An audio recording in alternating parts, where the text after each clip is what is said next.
Girlies, welcome back to The World Can Be Better. I'm Frances, and this episode is with Andy Masley, who is the author of Andy Masley on Substack. He is best known for his writing on AI in the environment, sometimes called the AI water guy online. Some months back, he actually found a mistake in a popular book called Empire of AI.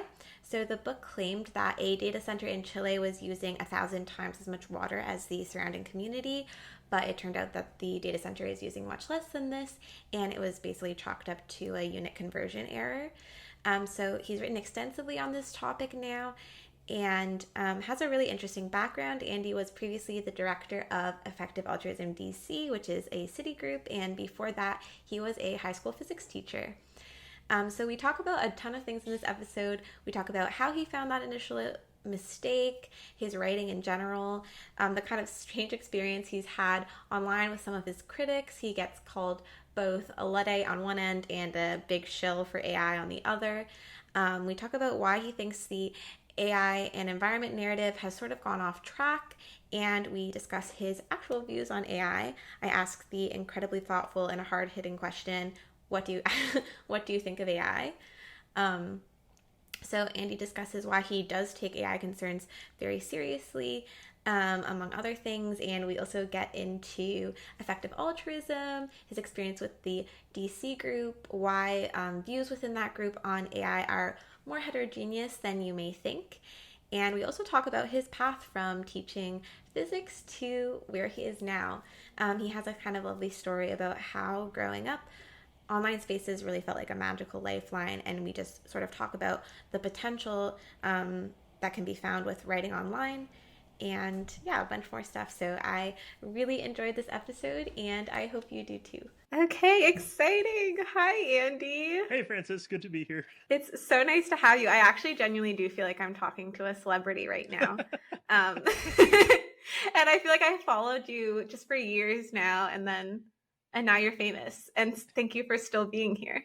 Famous in a very specific niche, I'd say. Yeah, Yeah. like for the first time, I scrolled by this tweet the other day that was like, whoever keeps posting all that water stuff needs to stop. It's too much at this point, and I kind of agree. So I'm like famous, like the Twitter algorithm is shooting me off in a bunch of different directions, which is very nice. And like the last month has been pretty crazy, definitely. But yeah, this is definitely like a very particular type of fame, I'd say. Yeah, I mean, you're the only person in this niche, it sometimes feels like, and thank God Yeah, you're doing it. And I thank you. think like, yeah, and when you get to the point where people are telling you to stop, I think that's when you know you've made it. That's really all Yeah, that no, means. that's Yeah. that's great life philosophy because yeah, friends have definitely said that before this blew up. I think that like a lot of people I know, including one of my roommates, who otherwise we got along great, but they were finding the AI water posting to be pretty grating, honestly, and I can understand that. And I basically, from my perspective, I kept stumbling over these huge, massive mistakes that the popular narrative about the stuff was making, and I was like, oh, this just feels like so much low hanging fruit about this thing that is really quite consequential. Like AI data centers are going to matter quite a bit, as we know. Like a lot of thoughts about that.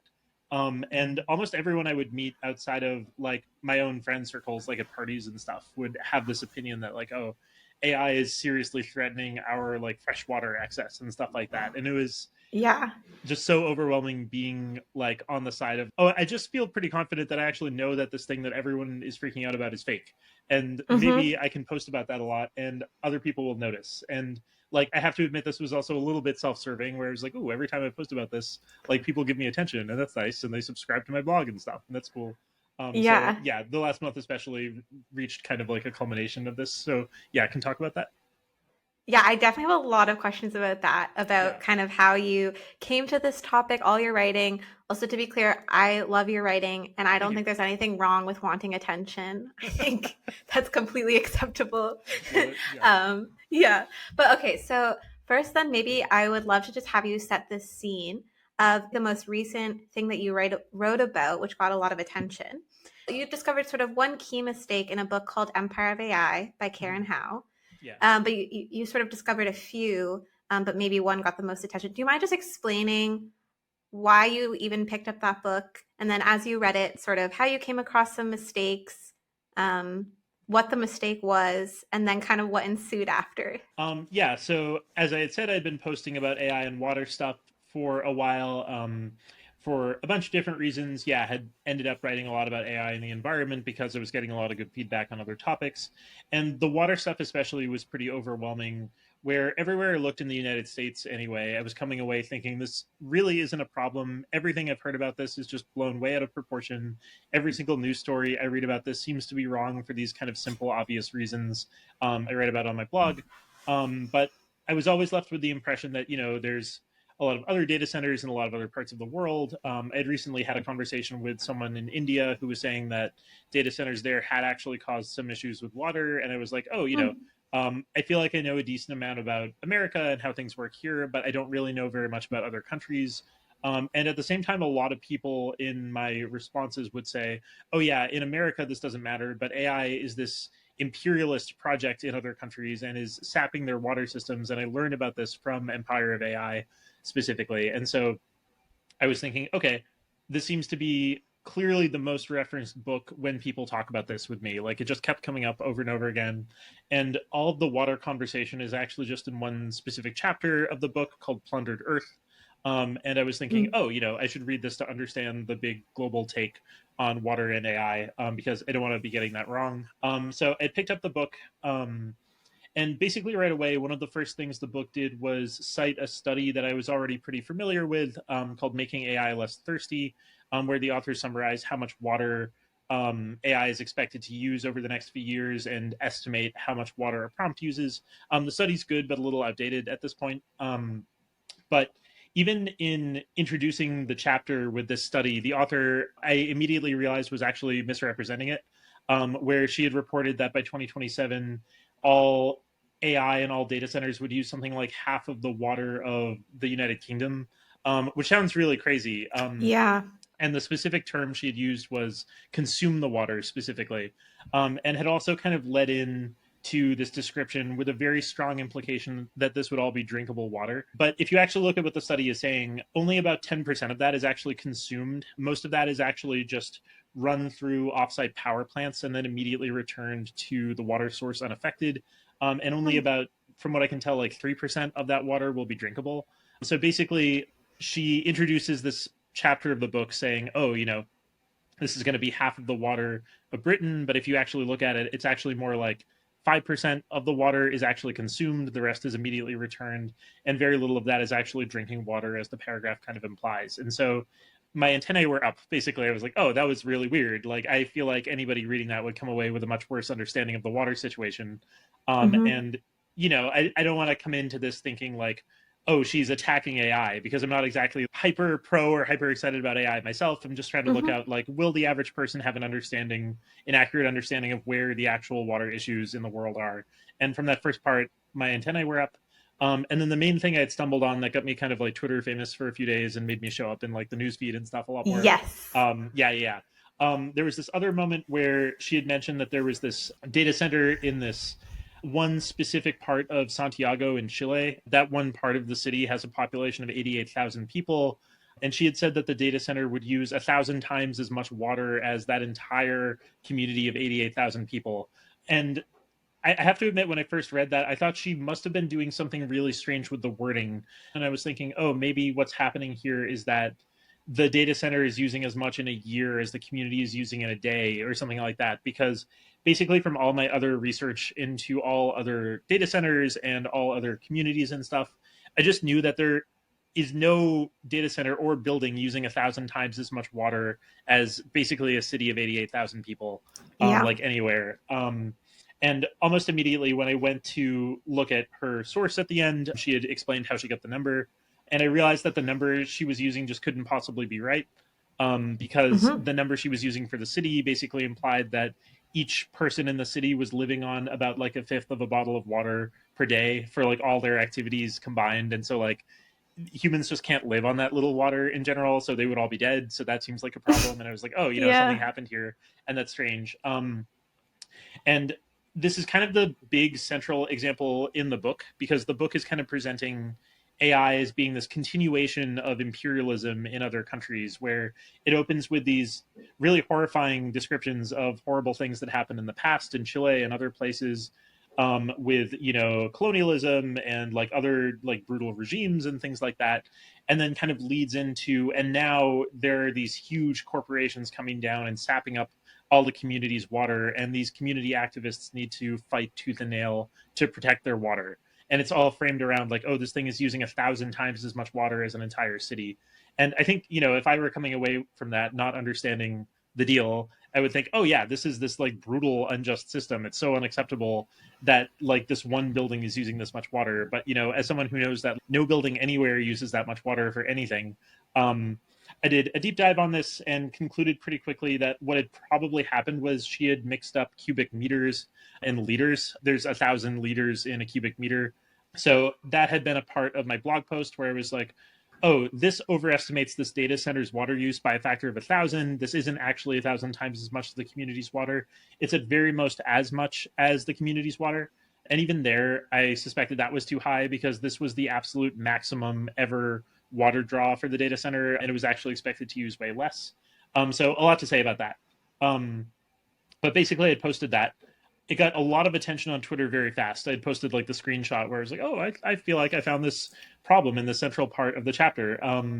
It got like something around like 2 million views altogether. The author Wow. herself swooped in and was super cordial, super nice. And honestly, I was very grateful that she took the time in a blog post that was like so critical of this one chapter of a book that she had written. So, that was all appreciated. And she was nice enough to share, here's how I got this number.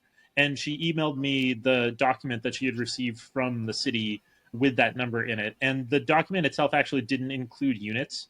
And in her email, she had very specifically asked for liters, but it was very obvious that the people working in the municipal water system specifically had just kind of like copied over something from a box and just been like, this is how much water is used. And so I basically knew for a fact, oh, like the city only ever measures its water in meters cubed, not in liters. And so basically from there, I was like, oh, I think I've like just confirmed that this is the case. And the rest is kind of history. But yeah, that's the big like event that happened to me in the last few weeks, where that specifically got a lot of attention and led to a lot of other conversations about AI and water and how like, I don't really fault the author specifically. I think she should have definitely double checked this, but also like writing a book is hard. I am like very shocked that this went so long without anybody else commenting on it, though, because the book's been out for 6 months, been read by a lot of intelligent people, and not one of them was like, oh, there's no building anywhere that uses 1,000 times as much water as a city. Like that is just almost physically impossible, basically. And I kind of use that to comment on the broader situation on like just how bad the media is currently portraying like the AI environment situation. Yeah, this is all very interesting. So I guess it's a situation where a lot of things are true. Sounds like an honest mistake on the author's end. Like you said, writing a book is difficult. Also, unfortunately, extremely consequential in the sense that this is such a heated issue right now. And I think I have some instinct that when people read about climate and AI right now, they're really taking things at face value, myself included. Like when I first heard AI uses a lot of water, I remember immediately feeling concerned and realizing, I never even asked like, what does it use water for? I was just imagining, I don't know, Sam Altman drinking everyone's water or something. I don't know. Yeah, I had a pretty similar reaction actually. Like when I first heard about AI environment stuff, just so many otherwise like pretty smart, knowledgeable people were implying that this was all the case.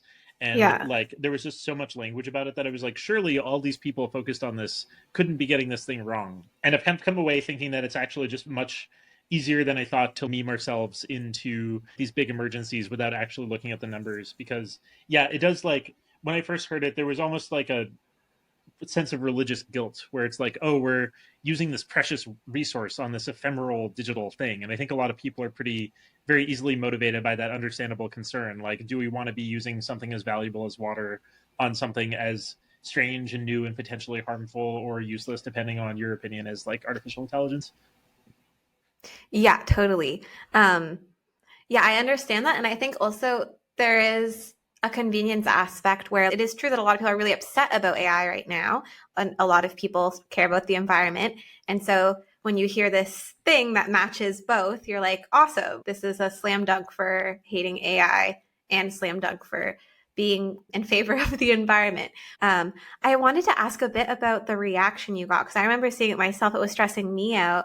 I think you got a lot of hostility, and I mean, you're so nice and gracious always online. I don't know how you do it.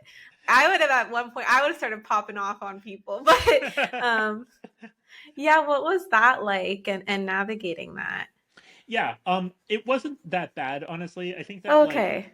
yeah, like from my end, it was actually pretty chill for a few reasons, I think. I think first of all, just like online interactions in general, it's very rare that I can read words on a screen, and that's what gets me really fired up. I guess I was also just so confident in my case that I kind of felt like a lot of the people being really goofy about this were almost handing me a little bit more legitimacy. It wasn't too hard to just be like, I think it's bad to overestimate how much water AI uses for all these reasons, and just like get pretty good responses to that. Like if I felt like I was arguing for something that I wasn't as sure about, or as like something closer to my own reputation was on the line, like that would have definitely been more stressful. But it was honestly pretty easy to just be like, look, I made this pretty straightforward critique of this pretty popular book. It got big, and I think that like from my vantage point, just yeah, a bunch of people being like, "Oh, you clearly don't care about the environment because you are looking at the actual numbers here." It was pretty easy to just be like, "I think the numbers matter for the environment," and get like 1,000 likes or something. So like, man, like it's kind of like if you were in some kind of Twitter feud and you just felt like it was very easy to dunk on the other person with really talking points. Like that's not the most stressful situation to be in. Honestly, every half an hour, check my phone and be like, I don't know. I think it's good to get the numbers right. Like, and like everyone's like, yeah, Andy, let's go. So, like, from my perspective, anyway, it wasn't actually that like upsetting as an experience. And like, I built a huge new audience, so that was very nice. A big part of this dynamic is that I'm very vocally and visibly associated with effective altruism, and so a bunch of people were coming out who otherwise really viscerally hate EA for a bunch of different reasons. Being like, Andy's right, the water thing's fake, and I was like, yeah, we're all on the same page. This is great. So that was pretty fun. So yeah, it was a big, just coming together. We're all on the same team now. That was nice. So yeah, it didn't even feel like my guys so much. It just felt like the internet in general, and like a few people in these debates were just always very like strange and hostile.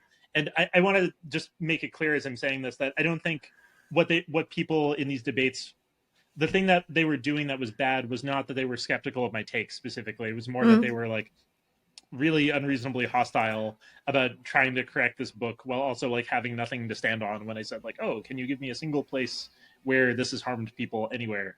And yeah, that specific dynamic is what I'm talking about here. Yeah, totally. Yeah, yes, me as well. That when I saw, yeah, this kind of thing where you're engaging in very good faith, and then there are some people who will then sort of just be quite insulting back or Sure. imply that you're being very like nefarious and you're in AI's pocket. Yeah. Um, Which is like really funny because like the two things that I regularly get accused of is being like, as someone who's involved in EA, is I'm either a Luddite who's afraid of all technology and wants to lose the like AI race to China, or I'm in big tech's pocket and I want to completely smother humanity in AI, and like I don't care about poor people and stuff. And so like it's funny being accused of both things at once, basically. So that was a fun experience. there's like a few directions I want to go in, but I feel like now is a good time to ask you, what are your views on AI? Like, if you had to Oh give a no. high level take, Yeah. you can skip this if you want. Oh, I'm stressing out now. Cool. Yeah, a lot to say. Actually, I mean, like, yeah, I have no excuse. You sent me like some of the questions ahead of time, so I don't like. No, I sent Um, them like 20 minutes before. I was like, cool. Well, hey. I had time to review. Um, yeah. So I think like the big main thing that unites me with most other people involved in effective altruism is the basic idea that there's nothing fundamentally magic happening in the human brain that a machine couldn't, in principle, eventually replicate. So a lot of what we as humans do and find valuable, and the main ways that we've been able to shape the world and influence the world, has come like much more than anything from like what happens in our brains, just what we call intelligence, which is a very abstract, nebulous concept, obviously. And basically, like my big central take about AI is that there's nothing in principle that would eventually prevent it from achieving like a lot of what happens in the human mind as well. Like we've already seen a lot of shock and surprises with, image models and chatbots and things like that, where they're much better than a lot of people expected at mimicking a lot of what people do when they make art or when they write about topics or when they answer questions and stuff like that. To the point that it seems like right now, even they're pretty good at mimicking, yeah, a lot of what we find valuable in the human mind, but definitely not nearly all of it. Like there's still a lot that seems like completely beyond them and stuff. And so like my big overarching take is, oh, like if AI continues to progress, it seems like there's a chance that within our lifetimes things could get really weird and wacky. Just because, yeah, like machines could eventually mimic more and more of what people can do with their minds, and this could lead to all kinds of weird things where it could lead to concentrations of power if just a few people suddenly have access to like hundreds of thousands of very intelligent general agents. It could lead to other like weirder like extinction risks if the AI itself decides to turn on us, and probably lower, like much lower probability that that specific scenario happens than other people involved in EA, for kind of hand wavy reasons. And even if neither of those things happen, just like there's the specter of mass unemployment if like a lot of people suddenly can't find work doing what they've been able to like provide value with in the past, which is like their cognitive labor and stuff like that. There are a lot of unknown unknowns to all this, but I think my big claim that I want people to take seriously in the AI conversation is that this could eventually get extremely weird and seems to already be getting very weird based on that like underlying principle that there's no kind of barrier to AI eventually getting to be as good as the human brain. Like maybe this doesn't happen in my lifetime. Maybe it happens next year. I really don't know. I'm pretty agnostic about that. Um, and the environment stuff has been kind of like secondary to that. There's like a lot of things I've written about the environmental aspects of AI, but like part of the motivation for writing about AI and the environment so much is honestly that like I'd really like people to not get so hung up on these like really, from my perspective, tiny kind of insignificant issues with AI, like, oh, it uses a few drops of water every time it like basically replaces a copy editor's job. Like that, like the big deal with that seems to be like the job much more than the few drops of water. And there are a lot of other issues with it too that I really like people to focus on more than like something that I'm kind of worried just isn't actually having a big impact on the world and is mostly drowning out the conversation. Cool. Yeah, that makes a ton of sense. This brings me well into the next thing I want to talk to you about, which is having online conversations, essentially, but specifically having, yeah, moral conversations or ethical conversations. So it sounds like you're very worried about AI. You have a cautious attitude towards it and are concerned both about the risks you outlined, like job loss, which could happen maybe more in the near term, and then also these sort of big risks that could potentially come into play at some point. What has been your experience trying to talk about AI online and then even more broadly trying to have ethical conversations? What are some failure modes that you see often? I know you've written about this on your blog a bit. Yeah, and what are some strategies that you think have worked well for like trying to steer conversations? Yeah, I think for the most part, conversations about AI have actually been really nice, partly because so few people have actually had the opportunity to kind of like congeal into a very specific team on it. Like if I Hmm. talk about other kind of EA related things like animal welfare, like almost everyone has this preset like, oh, vegans are annoying, or like, oh, animal welfare is this huge moral cataclysm. And I'm definitely on the in the second camp, but like there it's actually pretty hard to reach new people. It feels like Yeah. everybody has competed for their attention in so many different directions already that they've really congealed into specific teams. Whereas with AI, everything is just so fast moving that it actually feels much easier to articulate this stuff, and get allies that you wouldn't expect. So it doesn't, at least in my impression, it doesn't seem like there's a clear final like, oh, if you believe this or that about AI, you're probably like left wing or right wing, like Hmm. in the way that like most other issues are. Like if I say like, oh, I do believe in climate change and I'm pretty worried about it, like it's pretty easy to guess who I voted for and stuff like that. But it's not really the case with AI anyway. Hmm. Where like it's pretty easy to talk to people who otherwise maybe I wouldn't agree with so much, or who like would otherwise be pressured by their political tribe to believe something very specific, to just like it's very easy to get them to consider a lot of different arguments about AI from a lot of different directions, and there's like huge fractious disagreement in like every side basically.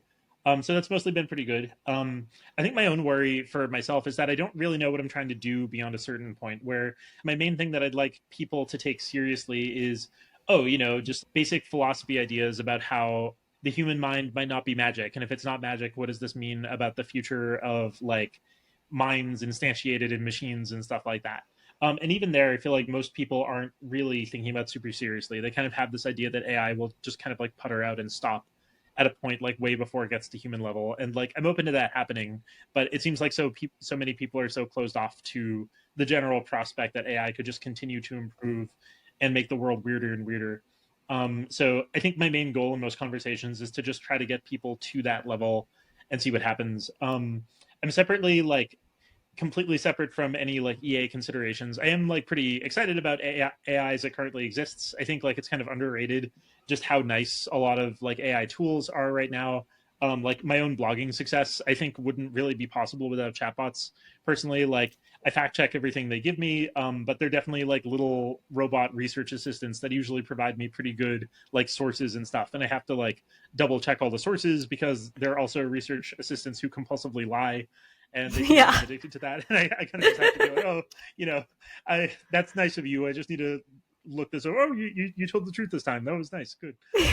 But so like I don't know. I think I've also become kind of an evangelist for like getting people up to speed with like the tools that exist now are pretty crazy, and I think a lot of people are still sleeping on them. And that kind of sort of leads into my broader goal as well, where it's like, oh, if you can just notice how useful chatbots are in so many directions, you may get the sense that, oh, these things are pretty generally capable, and maybe that capability will continue in the future. So like I feel like being kind of a hype person for AI as it currently exists is actually pretty continuous with also like hyping up like, oh, this thing could carry a lot of risks and weirdness in the future, because they're both kind of tied to that like AI is capable side of the axis. So yeah, those kind of rambly. No, that's so interesting. And I Yeah, I feel similarly where like the more I've used chatbots, the more I've concerned I've become. And I know some people have a lot of feelings about using chatbots, which I totally understand because like maybe some AI companies they have huge ethical qualms with and they don't want to support those companies. sure. But nonetheless, like when you play around with these, it really does help you get a sense of like what AI is like. It's unlike anything. Like it can really you Yeah, can talk to it, you know? Like it really yeah. talks back. Like It's a little bit aggravating sometimes where people are like, "Oh, you like AI? Like, give me one reason why I should ever consider using AI." And I'm like, "This is all crazy. I'm sorry, but just like if you went back to like, I remember when I was in college, honestly, and like the best we had at the time was Wolfram Alpha. I don't know if you've used that at all. oh Actually, yeah. okay, rock on. Actually, what did you study in college? I did math and stats. Oh, So rock on. So yeah, yeah, fellow yeah. fellow Wolfram Alpha enjoyed in Yeah, that case. exactly. Yeah, rock on. Cool, cool, cool. And yeah, I don't know. Like back, I was in college in like 2013, and like Uh-huh. back then, like, um, Wolfram Alpha was like a miracle to me, where it's like, wow, it Yeah. can like help me with integrals. This is so good. And the idea of like having just anything online that could replicate even like a tenth of what chatbots can do right now would have just been like mind blowing to me and would have made honestly a lot of my college experience much better. Um, and so I think a part of this is just that like I've been waiting for something like this for like 15 years or something. I was kind of just like vaguely aware that something like this would eventually be coming down the pipeline. And now that it's here and people being like, "What's one thing you could possibly use this for?" I don't see. I'm like, "Oh man, like we're just living in different worlds, honestly." So yeah, I'm like Yeah. a big fan of chatbots as they currently exist. And again, like, yeah, I try to get this across to people that like, yeah, the fact that AIs are so capable now are both an implication that I should be using them a lot because they're great, and also that like, oh man, this could make the world like a really weird, wacky place to live if like I don't know, just like I was back in my hometown for Thanksgiving a few days ago and was just kind of like walking around thinking about like how many processes here could just be replaced with chatbots as they currently exist, or like other jobs and like self-driving cars and stuff like that. Like how many jobs could that disrupt? And like even there, it's like even if AI progress just stopped right now, like I expect the next few years to be a little bit strange as the diffusion of AI into just everyday society happens more and more. Yeah, totally. 100%.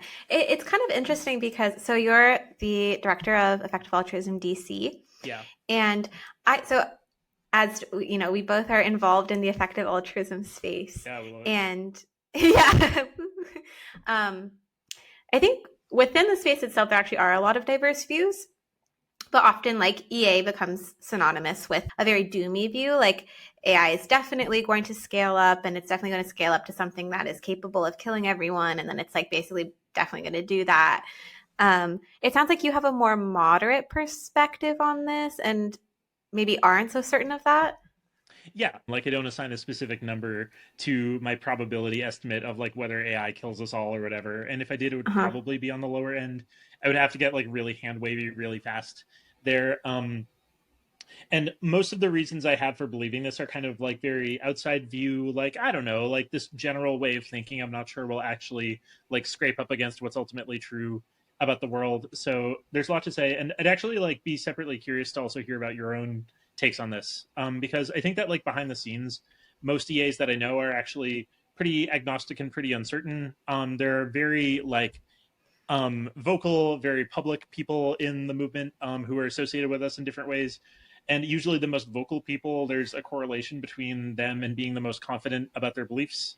And so, like as a result, I think a lot of people have the impression that, like, oh, all EAs think that, like, within the next few years, we're all dead from AI. And like, I definitely don't believe that. Like, I'm planning to live out my full life personally, and like most people I know in DC are as well. You know, there are definitely people who are much more on the extreme, like, oh, AI is about to turn everything so crazy, or I buy these other very specific arguments for doom that that's the case. But I think that behind the scenes, anyway, EA is actually much more heterogeneous on the question. Um, so there's a lot to say about that. I could go into my own reasons for not being doomy, but I'd actually be curious about what your beliefs are, what your experience in like the space has been like. Yeah, I think I'm very similar. I think I've gotten increasingly worried about AI safety over time, just because I've been able to see for myself the progress that AI has made, and like interacting with chatbots is really what did it for me. And then also from a governance perspective, for me personally, seeing how like volatile OpenAI has been really freaked me out, Mhm. and feeling like, oh, these are like, I don't know, not healthy. This is not a healthy organization, and it has ChatGPT, and it's like, I don't know if this is true, but I mean, it's like stated goal is essentially to like make AGI, or I think Oh it's yeah, even more intense than that, right? They're like, we're gonna make God. I don't know if they've explicitly, but yeah. anyway, I that's the vibe. yeah. The vibe is definitely like we want to build AGI that will replicate everything like meaningful or at least economically useful that happens in human brains. And you know, a lot of people can talk about that as like marketing hype, but like most people within OpenAI like genuinely believe that that's what they're trying to do. And you know, separate from any specific like more speculative like X-risk cases, like I think a lot of the general public might not be fully aware that like, oh, this is the explicit goal, like we want to make like these generally intelligent machines and we think we're like potentially capable of that. You know, you can be skeptical of that. Like it's also totally possible that people in these big orgs meme themselves into more confident beliefs than they actually have or are justified and stuff like that. But yeah, the general situation is crazy. I think like just like way too few everyday people are considering that like, oh, like you know, AI doesn't have to be 100% as good as humans, but like even just if it makes a little bit more progress as these orgs are aiming for, like a lot of strange stuff could happen. And we should maybe think about that as opposed to just continuously saying that like, oh, this is this slop generating machine that wastes water. Like I think that second view is just like not capturing the scale of the problem and the potential problem in the next few years. Yeah, yeah, I totally agree. Yeah, so while I'm also, yeah, more moderate in the sense that I don't have a P-doom either, as in I don't have a probability that AI will kill us all, and I don't know enough to like say exactly where I expect AI to go even in the next 5 years. But I just am worried. And like I think the case for being worried is very strong, and there's like a lot of cases you can make. I mean, I think you've made already much of the case, but yeah, even just like if like a self-driving car company was like, we're gonna make a God car, I'd be like, that's weird. Like, that's so worrying. Like, Yeah, yeah, this does kind of get um, to my skepticism a little bit actually where I'm like, oh, beyond a certain point, like what would a god car actually look like? You know, yeah, like yeah. I don't know. there's kind of like a limit to how well you can drive and stuff like that. Yeah, You know, exactly, I'm like, oh no, exactly. it drives, it rolled to that stop so perfectly. Like beyond a certain point, like um I feel like it's actually like very easy to saturate progress in a lot of areas without necessarily like being a threat. And like I, you know, just for the listeners out there, I'm aware that this argument doesn't apply to every literal every other thing. I'm kind of just pointing in a general direction that like, yeah, like you know, because I don't expect a god car where someone's like, this car is just so much better than all other cars. We have to like worship it or something. Like because I don't expect that. Like there are a lot of other like economic areas of AI where I actually don't expect it to become like godlike in the same way anytime soon. But again, this is very hand wavy, and I'm also want to flag that I'm kind of just some guy here who's been reading about this from afar, but I'm very far from like an expert on AI or AI progress and stuff like that. So take everything I say with a grain of salt. Yeah, relatable. Summarizing, it sounds like we're both generally skeptical of some arguments, buying the general case for being worried about AI, and also just both have a lot of uncertainty. Like I think I just am watching AI closely, and if something absolutely crazy happened, I wouldn't be shocked. One thing I wanted to circle back to before I forget, because I thought this was so interesting, is when you mentioned your experience talking about veganism online versus talking about AI. I'm curious, like, what topics you've had the most difficulty discussing, and if AI is one, or if there's other topics like AI that you think there's like a lot of leverage maybe in trying to talk about. Yeah. Yeah, a lot to say. I think that the broader, I'm not talking about like effective altruism DC specifically. I'm talking about the broader just DC ecosystem. In my experience, anyway, DC is actually pleasantly. It's kind of a pleasant surprise at how good the average person here is at talking about larger ideas. I think, from my perspective, most people who are working in policy areas in DC actually are trying to be the global resident expert on this one hyper specific thing, and they're not really trying to dress themselves up as being this brilliant generalist. Like in some cities, I feel like you get a lot of intellectual status by really hyping up like all the brilliant authors you've read and all the parties you go to and stuff like that. And I think DC actually does really prize actually knowing stuff. Which is a little bit self-serving, like I'm hyping up the city that I live in, and I'm like, oh, we're better than the other people. So again, take everything I say with a grain of salt. But I think for the most part, broader conversations in DC usually do feature people who have thought a lot about like their respective areas anyway, and so like the conversations are usually pretty good. um AI conversations in DC can definitely be a little bit odd. I think that before there was a very clear before and after ChatGPT moment, where before ChatGPT, people would sometimes come to like the EA group or just talk to me personally and be like, "Oh, I get everything else, but why is everybody so focused on AI? Like that's not Mm-hmm. like the whole idea of doing AI policy was a very niche thing prior to 2022 specifically. And then post ChatGPT, everything kind of changed. It's suddenly like a hot new topic, but even there's just it's very slow moving. Like I've had friends who've been in like pretty important places in DC making decisions that have to do with AI, and they're often the only people in the room who know like what a model weight is or something like that. So there's a lot of low hanging fruit for relatively straightforward AI knowledge, and just knowing the absolute basics like goes a long way. I think that when AI was first rolling out, there was more skepticism of it than there is now. Like I remember within like the first 6 months of ChatGPT, someone who I knew for a fact, they weren't involved with EA, but they were having some non-zero impact on AI policy, and they just offhandedly said like, "Oh well, I think AI is all fake," and I had said, "Oh, what do you mean by that?" And they were like, "Oh, ChatGPT probably links back to some call center somewhere," and I was like, "Oh man, like that's exciting. That's strange." So yeah, the conversations have definitely improved there in general. Like people are more up to speed on what's up in general, which is cool. Every now and then, like people will just get really fired up about their specific area and will kind of assume this overrides everything. Like it seems like for some reason, like quantum computing policy is like all the rage in certain places right now, and people are talking about like, Okay. oh, quantum computing is going to be an even bigger deal than AI. And I'm personally quite skeptical of this based on the people I know who actually know things about quantum computing. Also, just the people I know who know things about AI, like in both directions, I'm like, oh, I think AI is going to be a bigger deal. Um, yeah, so I'm trying to think about any like, I guess the one issue I have in talking to like the broader DC policy scene is that a lot of people definitely develop their niche and like takes that they're kind of famous for having, and like they're very resistant to update to like new Mm. arguments and stuff like that. And then I do sometimes feel like DC is a little bit farther removed from just like the tech world in general and might not be aware of a lot of the background ideas happening here, just like how like different like AI could be compared to like most other technologies. Interesting. Yeah. Okay. I think you have like it sounds like a much more positive view of the DC ecosystem than maybe I do. Mine is based on nothing, but rather just the general sense of like, oh, government seems really difficult and slow and like bad at understanding things for all that governments do well or whatever. But people generally like don't equate government to being really like thoughtful and up to date all the time.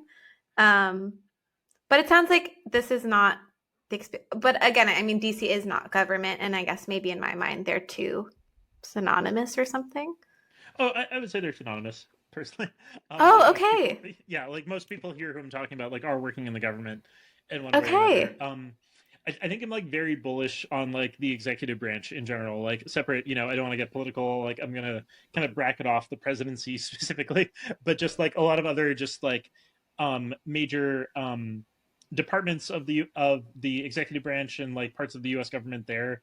I think a lot of like bureaucrats who have been there for a while working behind the scenes are often just really brilliant experts in their like respective Hmm. field. And every now and then, when the government actually needs to visibly do things, like really cool things can happen. Like Operation Warp Speed, I think was basically done better. Like America probably handled COVID like better than almost any other country, in my opinion. Like partly because we were the ones who made like the COVID vaccines in the first place, and a lot of that was actually helped out by bureaucrats involved with Operation Warp Speed. A lot of other parts of the U.S. government as well, I think, are actually working really well. The actual like public-facing politicians can get very, very goofy very fast because they have to represent like every constituency, and they can't say anything that makes anyone mad, except for like the other side and stuff. And like a lot of staffers can also sometimes get a little bit goofy where they're like very underpaid and overworked and expected to be experts on like 20 different things. um, Hmm. but in other parts of like the American like bureaucracy, I guess I'm maybe a little bit more bullish. Like it kind of depends on what issue you're talking about. Like I think the government could be better in general on AI, but like in a lot of areas I actually like I'm pretty optimistic about the general state of like American government compared to like most countries. And again, like with a big bracket off of like, the current administration who, I'm sworn to neutrality, although like, I'm not a fan basically. So, Cool. Yeah, yeah, yeah. yeah. Yeah, certainly. But honestly, it is so heartwarming to hear this sentiment. So Yeah. I'll No, take that thanks. to sleep tonight. Yeah, I think behind the scenes, do you know about the idea of secret Congress? No. It's generally the idea that like behind the scenes, like Congress actually operates very well, and it's kind of just like on the big hot button issues where all the cameras are on, that like they're gonna be really fired up, and the Republicans will have a take, and the Democrats will have a take, and they're always at odds. And then behind the scenes, there's actually a lot of like really interesting technocratic, cool stuff that happens that is just kind of outside of the public eye because the public doesn't actually care about it so much. Hmm. And so like, yeah, I think that different people come away with different takes about the government. I definitely have a lot of friends who are very frustrated by different aspects of it, but I think like just compared to what it could be, there is a pretty incredible amount of competence and thought like going into like a lot of what's going on behind the scenes, which makes sense. Like this is the most powerful government in the world. There's a lot of Mm-hmm. incentive for a lot of different players to influence it, and I think a lot of the time there's also just like a lot of like genuinely well-meaning people who like come in and want to just like make things better, and like often do. So yeah, I don't know. I think I'm maybe a little bit more upbeat on American governance. Even while I have massive disagreements with it. Like in my ideal world, like there would be much tougher animal welfare regulation or much higher, um, like global aid spending and stuff like that. So yeah, I'll have to say about that. But yeah, within like most of the conversations I have in DC, it's very rare that I meet someone who works like if I talk to them about the topic that they work on in general and like that they've spent years focused on, it's very rare that I come away like not impressed personally. So yeah, I'm a fan. Well, that's so nice. Yeah, Yeah. that's so fantastic to hear. I mean, it's interesting for me because I experience America through the media. So yeah, you get a very different picture if you do that. Um, Yeah. Yeah. Like, and with again, massive asterisks that like I think a lot of bad things are happening, like ice and like similar things. I don't want to downplay, but like, my life personally hasn't really changed so much in the last year. yeah, yeah, that makes total sense. And I think this is like a conversation that comes up a lot where when things are really bad, like it often does affect a minority of people, and that doesn't make it okay. It's like still just as much of an atrocity. But then I think the mistake people make is they're like, okay, so everything is in flames and everyone is like burning. And it's like actually like the day to day for the average person is probably not as affected or maybe not affected at all, really. Yeah. Um, Yeah, it's a big in general. Like I think these two ideas actually like benefit each other a lot. Like I think I'm much more mm, useful to people who are actually being harmed in some way if I'm not also being like, oh, and my life is so miserable too because I have to see these guys in camo. Like it's much like I can get a lot more work done, or at least be much more vocal about like, oh, isn't it just this complete nightmare that like these legal citizens were taken off the street and sent elsewhere, potentially to really horrible situations. And like it's much easier to talk about that directly without also drowning it out in like, oh, and Andy was mad that like the White House is getting renovated or something like that. Like I think just yeah. trying to like be very careful about respecting like how nice your own situation is right now, if that is the case, like usually Mm, goes like hand in hand with like also worrying more about like other people. I feel like it doesn't really like minimize that. It's another general funny like teamy conversation that happens a lot where I'm personally pretty horrified by a lot of what's happened in the last year, but I'm also not saying that like my own life has been terrible. And I think that for a lot of people, like they kind of mix those two things up sometimes. yeah, definitely. Yeah, yeah. I think that makes a lot of sense. Aw. Okay, I'm almost out of time with you, but Okay. before you go, I like really need to ask you about just how this all happened because you have such a cool background. Like you were like a Oh, thank you. physics teacher, a high school Yeah. physics teacher, and then you have a physics YouTube channel where you, I Thank you. think, Thank you. cover like IB physics up a yeah. This is and then I mean you have your blog now, which as we know has like blown up, and then you've been involved in effective altruism for some amount of time. Yeah, I just kind of want to know what the heck happened and what Just have in you been up general. to? Yeah. Cool. Yeah, yeah, yeah. Oh god, yeah, general story. Cool. Okay. I guess like I first got interested in EA back before it was a thing in 2009. So I was a teenager and getting into philosophy stuff, and watching a lot of YouTube as one does, and like stumbled on some Peter Singer lectures, and specifically where he was talking about global poverty and how like shockingly easy it is to save a life there. That really stuck with me as one of the first really kind of like numerate explanations of the world that I had stumbled on, where I felt like up until then, most narratives that I would be presented with is like, we're kind of like, oh, this thing is bad and these are the bad guys, or this thing is good and these are the good guys. But there wasn't really an attempt to actually place, oh, where are you in relation to the problems of the world? Or like, what is the general story of the world overall? There are obviously a lot of other places to get these kinds of stories too. I think honestly, just learning a lot more about like economics, especially, was like really exciting for me for the same reason. Um, but yeah, found out about Peter Singer there.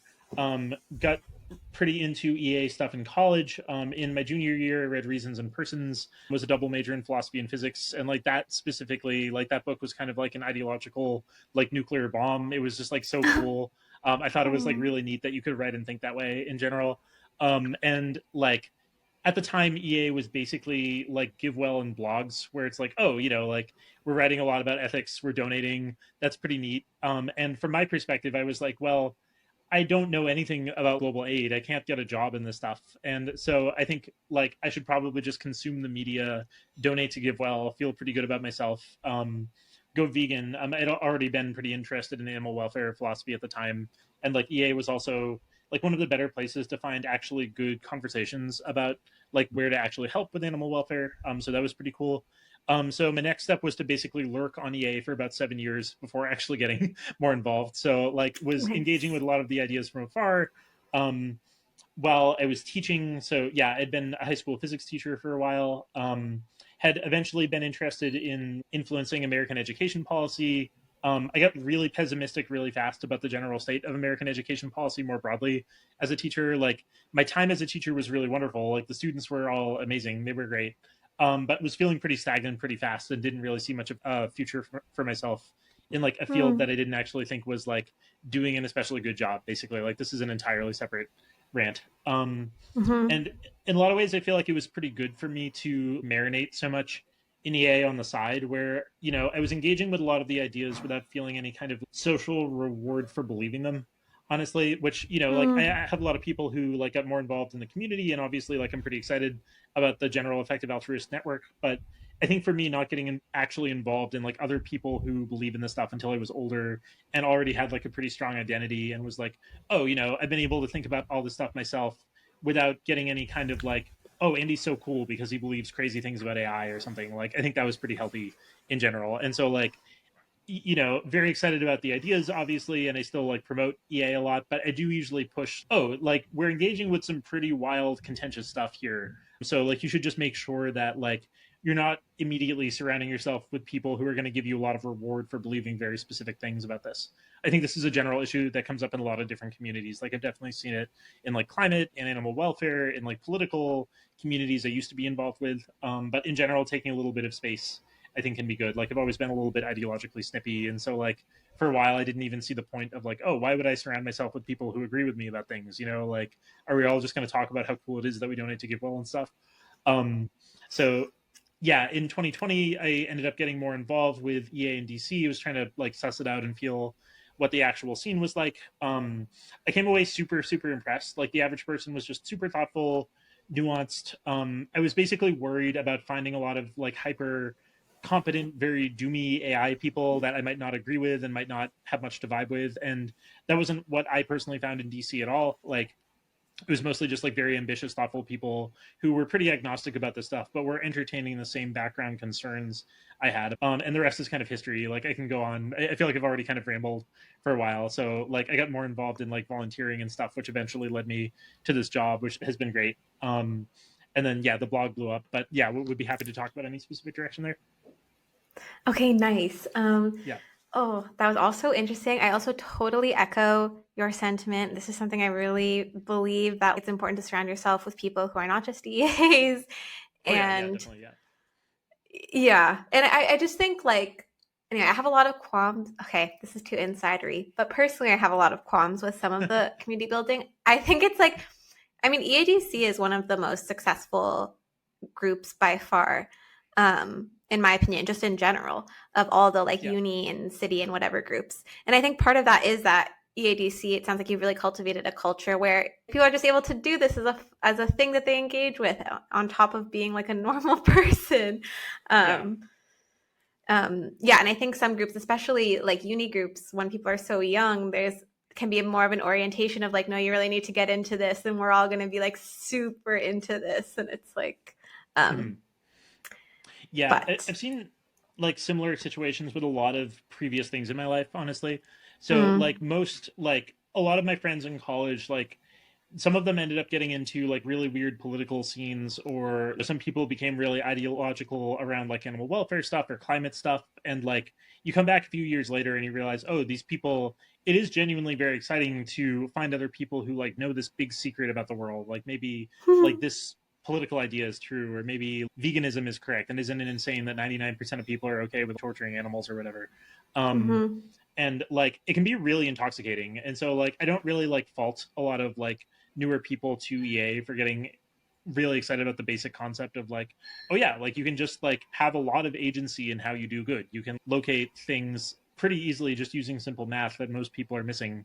And so like the intoxication itself, I'm like, this is understandable, but also just like I've seen it happens in so many other places that like people just get so excited about this in like objectively weird ways that like without realizing it, the like status systems that they built for themselves around the idea can just like really warp like how they think. And so like I generally worry about that. And I think like one general thing we try to present in EADC is that like, I take a lot of the ideas in EA pretty deathly seriously, but this isn't something that we're expecting you to build like a social identity around, especially like I mm. personally try to keep the professional and personal pretty like separate in the group. So yeah, a ton to say about that basically, but yeah, that's a pretty core way that I think.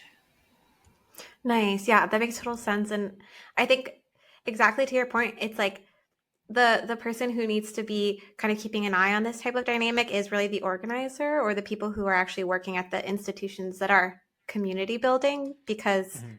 like to your point, new people will do what they do, and of course you're going to be excited. This is exactly what happened to me. I was like, oh my god, like EA is so cool, this is going to be my life now, like this will be my religion and I won't have to go to church.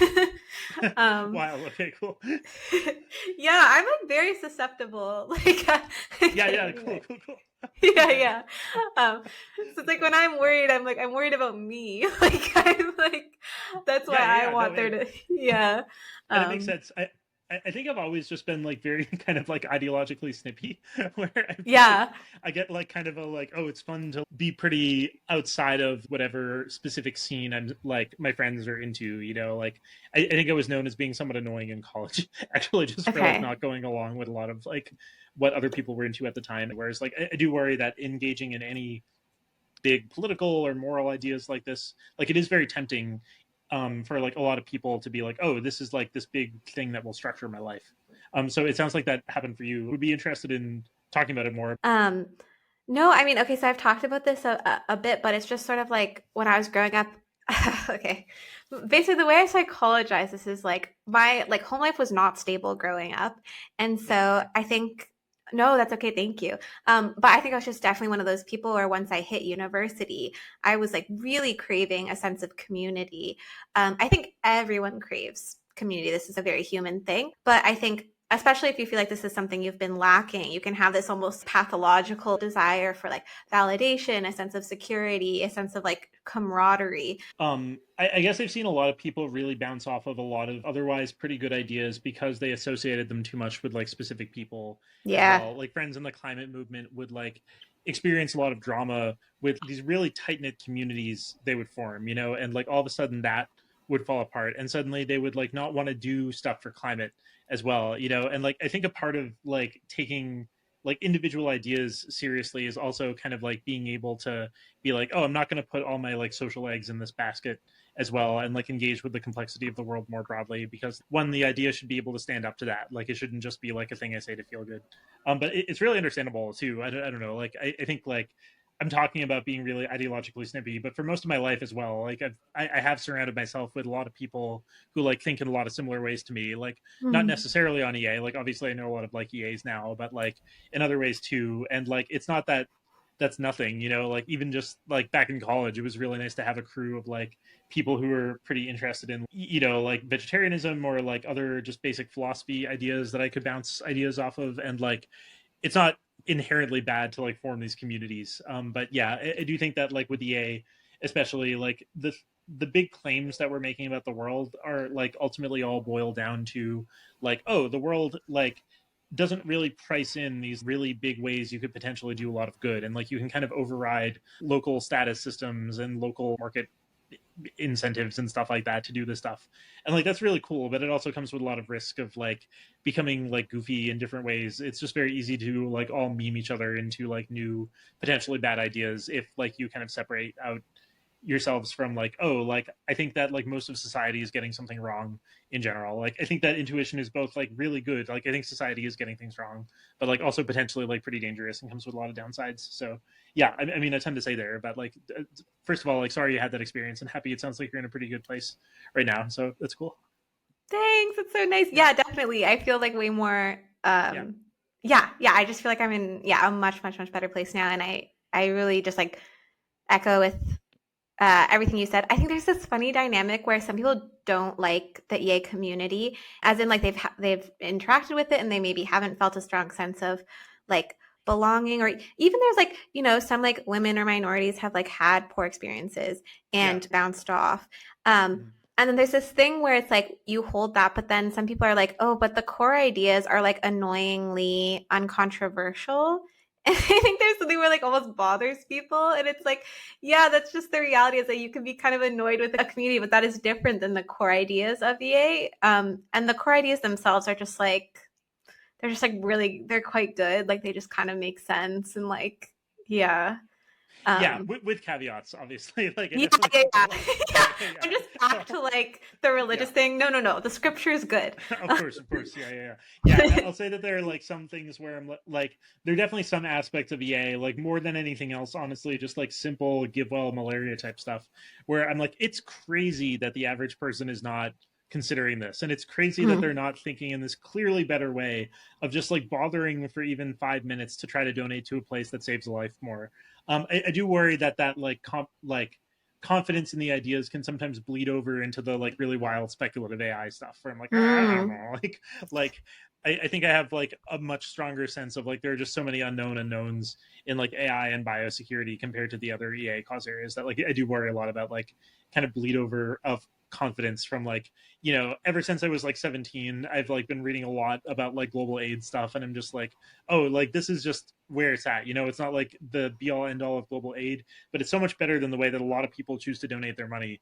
But when it comes to AI, I'm like, I don't know, like I totally see a lot of worlds where EA is just getting everything wrong and making the world worse, unfortunately. Like I'm excited about it, and so I'm still like doing what I'm doing, but like I think I would be much more open to like the entire EA story about AI turning out to be like drastically wrong for some reason. Whereas I would be like really shocked if that happened with like BedNet type stuff. That's really interesting. Yeah, I'm curious. Do you think the AI safety stuff, like, do you consider that part of the kind of core principles or like core ideas behind EA, or do you feel like that is, yeah, kind of like an offshoot? Um, I kind of see like the big underlying intuition of all effective altruism is like coming down to just a few things where it's like there are potentially ways to do a huge amount of good that just aren't priced in by the market or by the social status systems that we currently have. And so that's like a unifying idea between like animals and like global health stuff and like X risk work and stuff like that. And so I do think that the basic AI safety case, where it's like AI could be a big deal, just falls out of that very easily. Where it's like, oh, people just aren't really like programmed to think about machines behaving similarly to human minds, just because it's never happened before, even though it seems pretty likely. And so there are all these ways that it could be not priced in right now, and the risks could also not be priced in. And I personally really wouldn't want that to be like a core aspect of EA for the same reason that I wouldn't really want like my specific vegan diet to be like a core aspect of it. Like I think both are interesting and like should be considered anyway. But like I don't know, there's a lot there that I don't feel like I have to buy into at all to still announce like, oh, I'm very excited about effective altruism and a lot of what's happening here. So yeah, would be curious if you had any opinions about that or like your own answer to that question.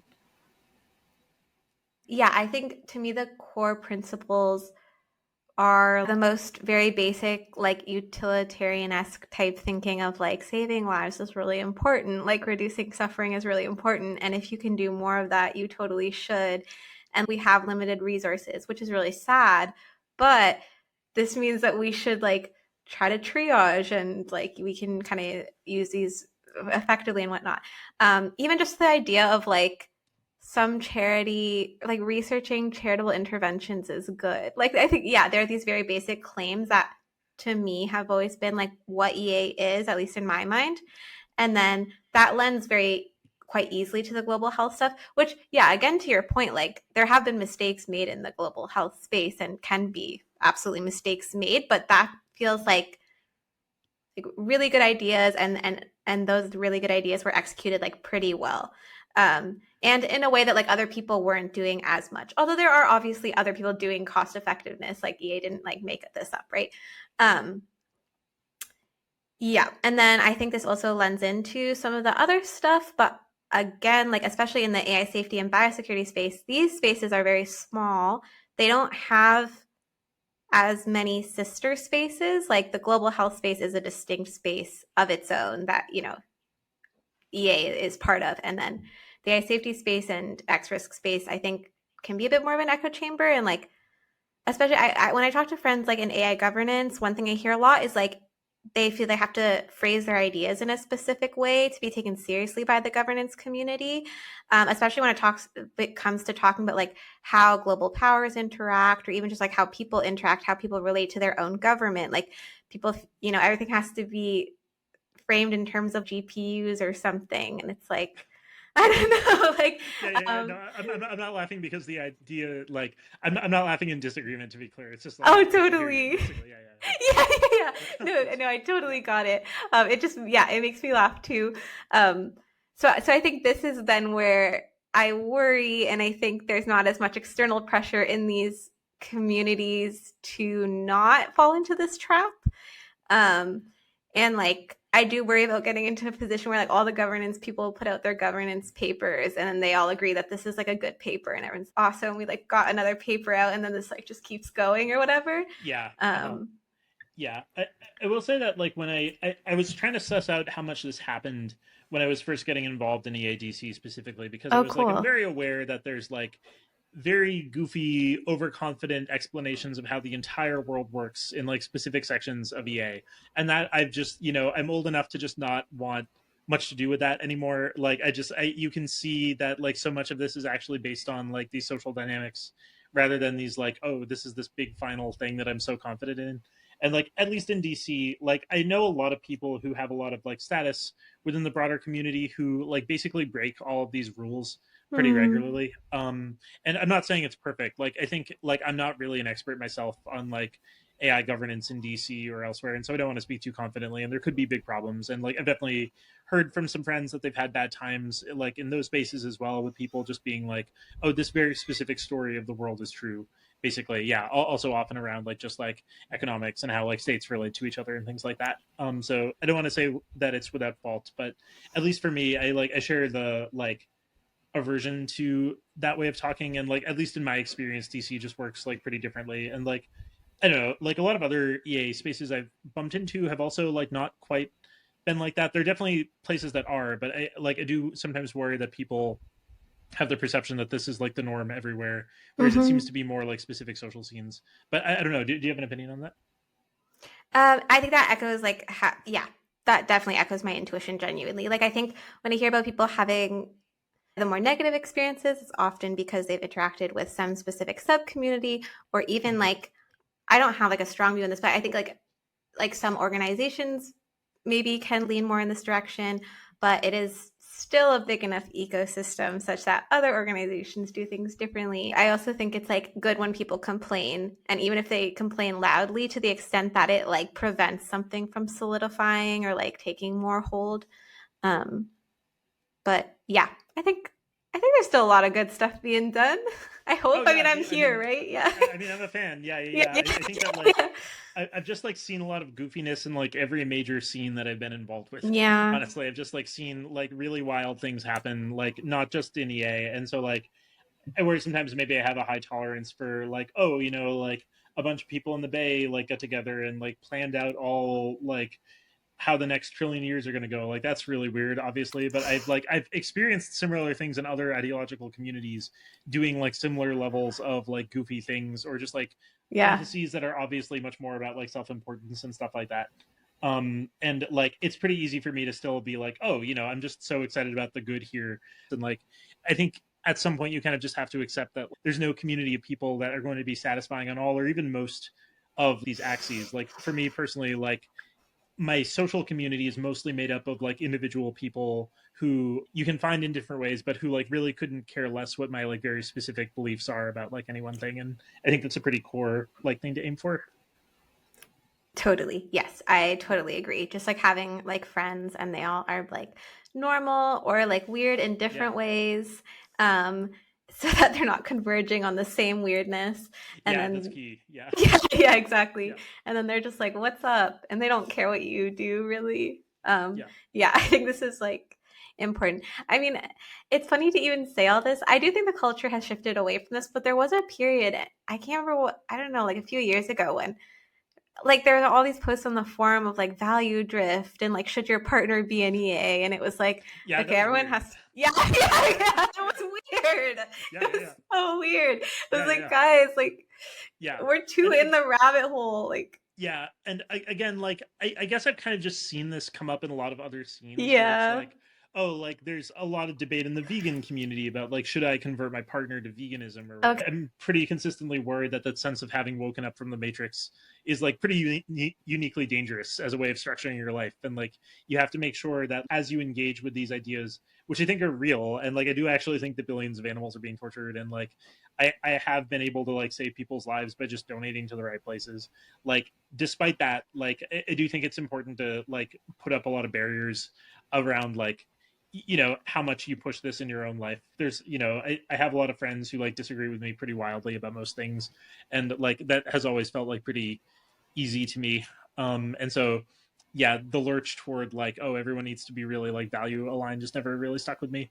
I do worry, like I don't know what your experience was like, but at least where I was, that felt like more of like a form thing rather than a thing I was seeing on the ground very much. I kind of echo what you're saying, where the in-person community is often very different than the online community. Online communities are always going to be weirder because we all type online in our dark little rooms, Yeah, yeah. you know, and it's The a people who lot. have the most time to type are usually the ones in their rooms the most. So Yeah, it's interesting. It sounds like you have very healthy personal boundaries and you're so good at online spaces. Like you thank you.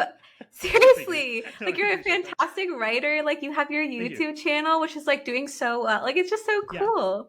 Thank you. I appreciate it. Yeah, I think Yeah. when I was a teenager, I did feel very isolated in my hometown. There just weren't too many people who Mm. were interested in the kinds of things that I was excited about. And like the internet really felt like this like magical lifeline to all these worlds that I wanted to be a part of. So if there's one thing that's like very sacred to me in general, it's actually like internet writing in general, where it's like really cool to just like mimic like what I valued a lot when I was a teenager in general. So a big part of the reason why I put a lot more effort into just developing a little bit more of an online presence is that I just take it very seriously that this is just like a pretty powerful way to like meet people and to like influence how people think, like much more so than just like walking around my day-to-day life just like feeling very cool about the conversations I'm having and stuff like that. So like yeah, I appreciate that. It's high praise, so thank you. Oh, that's so nice. And it just like empirically is so true. Like I mean that like all of the AI water stuff has reached a bunch of people, right? Like just totally does work. Yeah. It's been pretty crazy. Yeah, just like made a lot of pretty wild connections through this one hyper specific niche, and I think a lot of it is just that like if you just like take the time to write a single post that's like pretty good and like you just put a lot of effort into making sure it's like coherent, it's like thought out, you're not adding any filler words and stuff like that, like that on its own I think is pretty underrated and like almost nobody's doing that. So I don't know, for any listeners, I think writing online I think is actually still just like really wildly underrated and everyone should probably experiment with it more. That is so cool. I have to then, that always makes me think of Kelsey Piper, who I'm like Yeah, secretly, not secretly obsessed with. yeah, no, she's really cool. Yeah, Yeah, she's really cool. But she's like talked about this a bunch of like, there are a lot of, especially once you get a slightly niche topic, like a lot of people just haven't looked into it. It sounds like this was exactly the case with the AI water, where it was like a lot of people yeah, were talking about it, but not a yeah. lot of people had sat down and looked at a municipal water. I don't even know. A Yeah. receipt? No, I it's don't real. know. Yeah. No, um, it's real. Or just like how much water these things are using compared to like any other industry and stuff like that. Yeah, this is like kind of like one of the things that I really was attracted to about EA when I first got involved with it, actually, where it's like, oh, it's this weird fact about the world that like a lot of people are kind of ideologically sleepwalking and they'll just like find these things to say that they like saying, where it's like, oh, this is just the way the world works. And it's like shockingly easy to poke holes in this by just doing like middle school level math on things like, oh mm. look, like this charity saves more lives, or like, oh, if we take the it seriously that chickens could suffer, like this is just where it's at. And like there's still a pretty crazy amount of low hanging fruit in just like crunching the numbers on stuff. Like I think a part of this is that like journalism as a profession just seems much harder than it used to be, where like the pay is lower, it's much more precarious, and so I actually just don't think people have the time to really sit with the pieces they're writing. And they Hmm. just get it out fast, and so a lot of great journalism is still produced, but there's also a lot more opportunity for someone to just sit down and be like, is this story true, are the numbers like, did this person actually fully consider the numbers involved in like this issue with water or something similar. Totally. Now I really have to ask, like, do you like writing? Like Oh yeah, when yeah. you okay, yeah, I want it like Yeah. when you write your AI water posts, are you like, this is so fun or what's Yeah, the with AI and water specifically, I do experience some deep self hatred where I'm like, God, not again. You know, like like I just yeah, like if I have to type like it's not that much water one more time, like I have to admit I'm just like, oh God, this I've really run this thing into the ground, you know, and it still Okay. builds an audience, you know, like every time I post about it, it gets like 1,000 likes. It's like, yeah, Andy, you got another one. I'm like, yeah, but like it doesn't, that one thing doesn't feel great. Where I'm like, oh, it's Sure. only 0.5% of a watershed, and like it's like just feel like there's like other things that interest me more about the world. Yeah, there's a lot to say. Yeah, I feel like most of the time when I'm writing, it's this really exciting feeling of getting something out that has been bouncing around in my brain for a really long time that I haven't been able to share with people. It's really noticeable in writing that you get to just control the narrative much more, and you're like, oh, this is the direction I want to take this kind of conversation I'm having with myself, and get something out that I might not be able to get out in a conversation with a friend.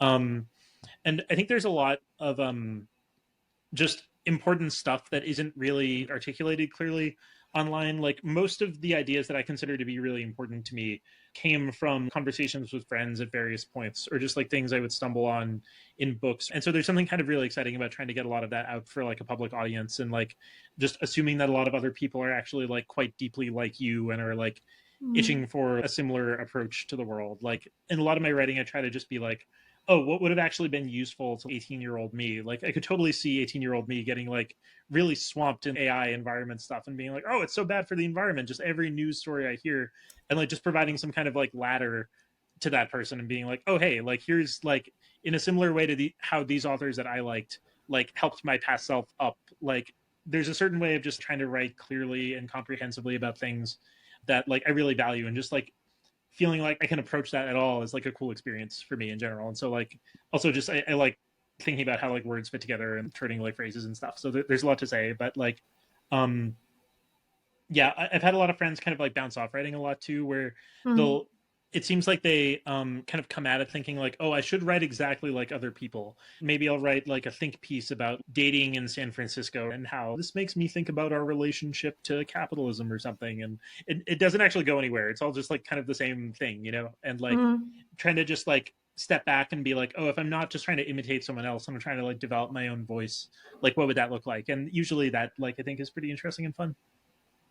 Totally. Aw, that is so lovely. Also, it totally Yeah, comes yeah, through yeah, in yeah. your writing. Like, I Oh, thank think you. I you appreciate have, that. yeah, and there's like a Yeah, yeah. humor to your writing that is very Yeah, yeah, yeah. dry. Like, you just slip it in there.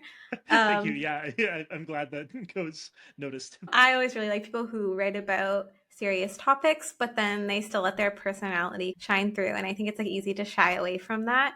But people love personality, Yeah, yeah, yeah, yeah. yeah. Um, What is you have a blog as well? I would be curious about what your own experience with that has been like. Oh, sure. My blog it's my little blog. It's my Yeah, yeah, yeah, little follower like count yeah, personal blog, but I just totally relate to the idea of the thing you said about like, having something bounce around in your head, and then when you get it out, it's like, oh, thank God. Also, I feel personally not great at verbal processing. Like when I talk, everything kind of comes out jumbled, and then when I write, I just understand myself and my feelings so much better. Um, so I think, yeah, kind of to what you're saying, it's like I'm often writing kind of just like for myself, or like for myself 3 months ago. I'm like, I know what that girl needed, and this yeah, is it. yeah. Um, yeah, and I think when you write like that, it's just like such a positive experience. I think a lot of people talk about doing things online as being very unhealthy for them. There is a way to orient towards it where you're just like, oh, this is like so fun. It's like really Yeah. good for me. I don't know. Yeah, Yeah. yeah. I think like the internet was basically like a utopian technology for me personally. Like I have this Yeah, weird same. relationship to it where I'm like pretty confident the internet has probably made the average person's life like slightly worse. But like for me Yeah, personally, I could not imagine like a world without it. And like I think one of the totally. nicest things about it actually is how like there's the sense that just like there's a really shocking number of people who are really shockingly similar to you in ways that you don't expect, I think. Yeah. And just like being able to like get that out there, and like if you write something that is very personal and for your past self, like there are a lot of other past yous out there in a way that's like very easy to lose sight of if like you're just walking around day to day. Like it's very easy to just assume that everyone is this like two-dimensional like cutout and stuff, and that's like obviously not the case. But I think like having something really hit that like you had kind of written like from the perspective of like something very specific that you had gone through was like still just like mind-blowing to me that that can happen, and you can just put that out there and like just have this like conversation with people from around the world being like, oh yeah, me too. So like it's great. Yeah, so yeah, been really into like the blog taking off in general. It's been really fun for me. And like yeah, was like I was sick for like 2 months a little while ago, and like basically stuck in my room a lot, which was like great, terrible for my like emotions because like I'm very social, like being around people. But it was great for my blog anyway. Like it was actually like really nice to be like, oh, I'm like planting all these like little flags for a lot of additional people to come and interact with me online anyway. And I think like that was actually like pretty consoling in an otherwise pretty difficult 2 months, as I was just like eagerly awaiting like coming back to like normal social reality. Do you have another topic that you're like really interested right now? I mean, you write about a bunch of stuff, but Yeah, yeah, a ton. I'm kind of pulled in two directions here, where like there's a lot in the world that is very important to me that's not at all related to effective altruism that I'd like to write about more. But I also feel like there's actually like shockingly little that's actually been written about EA in the last few years, or just like EA from like honestly, like my perspective is someone who takes a lot of the specific ideas really seriously, but also, like you said, I think is like maybe a little bit more alienated by people who are trying to use it as a big overarching like view of the world. And I would be like pretty interested in just communicating it in everyday language to a general audience because I feel like that hasn't been done for a while. Nice. Other just general experiences in like teaching or like friendship that yeah is completely unrelated to like the ideas here or just like books I like and stuff. So yeah, a lot of directions to go basically. What about you? Okay, exciting. Yeah. One thing, I can't even get on this tangent, but no, this is like a terrible idea. But I No, think the no, like we'll have to hear it. Yeah. just like on the internet, it was all of a sudden very cringe to be woke. I don't Yeah. know if you saw this. Oh yeah, definitely. Um, Yeah, the vibe shift, right? yeah, the Yeah. vibe shift. There's this weird thing where people conflate normal ideas with being vibes, where it's just like homophobia is not like a vibe. It's Yeah. like a real word. It has a Yeah. definition, you know? like Yeah. And um it definitely goes in like both directions too, because like, um, yeah, it seems like a lot of people like I think it is the case that like you know I would identify as definitely in the like for lack of a better word like pro woke like I'm pretty like left of center personally. yeah, It's definitely the case that like some people got into this because it was a very popular thing to do in like 2020 and then seemed to just fizzle out a few years later. And like I totally. agree there were like goofy things that happened, you know, like there were definitely ways of behaving and articulating things that I thought were pretty bad. But at the same time I'm like, oh well like surely we can separate the ideas from the social scene. But like just like with EA and with a lot of other things, I think the average person actually has a really hard time completely separating ideas from like who the ideas are perceived to be giving you access to and stuff like that. And so like Totally. now that like woke ideas in general are like quote unquote less popular, maybe they're like less of an access point to cool people. Whereas like I don't know, I'm still just basically like like I believe all the same things I did a few years ago, I guess. Yes, this is Yeah. your like a you wrote the best line in the world. What was it? Yeah. Negatively polarized. I think Oh, it's like about it. weakness. Or, Yeah, yeah, where you're just exactly. like stop being negatively polarized against ideas because you don't like people. That's so embarrassing. Like Yeah. It's like, are you crazy? You don't believe in like comparative advantage in trade because the person saying it had like a weird hat or something, and it's like, yeah, it happens. totally. Yeah. And like, obviously, yeah. There's a lot to criticize in any idea, and like, I don't think the reason people move away or towards like either like woke stuff or EA is always because of the people, but it's much more like as I get older, I do notice just how many people like the conversations about ideas almost exclusively end up being about like which people are cool, and the ideas are actually kind of just like an access point to that. And like I don't know, like most people that I get along with, I think like you know the really cool people, Yeah, like they all are able to like just separate out ideas from their perceived like social status or whatever. Like I'm yeah still very happy to be like oh yeah I'm just like very pro open immigration, like totally buy the idea that like racism is like a pretty significant part of society and blah blah blah and stuff should be done about that and like a bunch of other stuff that I think is really obvious that feels like less cool to say now than in 2020. But I'm like, oh, well, I'm sticking to it. God damn it! I'm sticking to it. yeah. You're not Call gonna me get yeah me. old stodgy conservative now because I believe in this stuff. So Yeah, yeah, yeah, yeah, exactly. It's like, back in sorry my guys, I'm day. gonna say something cringy for a second, but Yeah. yeah, Yeah, love um, it. Yeah, yeah, totally. Anyway, but yeah, this has been on my mind a little bit, so maybe I'll end up writing something about that. And then I also the book thing that you mentioned, it is like so fun to just write about your little interests and not have to yeah. do any research. It's just the best thing ever. Yeah, Um, there's a lot part of the reason I was like so excited about AI and climate stuff was actually that I had just been thinking about climate change for like 15 years at that point. You know, like I got into it when I was a right. teenager and had all these like ideas kind of marinating in my brain, and it turned out it was like kind of a hit and people liked these ideas that I had mostly not been sharing outside of like my very specific like climate cruise and stuff like that. So, yeah, Nice. the experience of just like being able to get a lot of that out can be really intoxicating, honestly. So, and like getting an audience and like feedback on that especially is really cool. Yeah, and it is kind of a service. Like if you've been thinking about something for 15 years, that's incredibly valuable. And like a lot of people just haven't been doing that because, Yeah. you can only do so much. There's only so Yeah. many things you can think about and whatnot. Oh But yeah. then, I mean, like, there's a lot of stuff I haven't, you know. Yeah. yeah, totally. But then it's like such a privilege then when someone like you is like, okay, well, here's what I've seen and what I've been thinking, and I have been involved in the movement and whatever. And it's like sick. Like I kind of know stuff too now. Thanks. Like Yeah, that's yeah, no, it's awesome. great. Yeah, because like Yeah. another funny thing about the world is that there's never actually too much to know.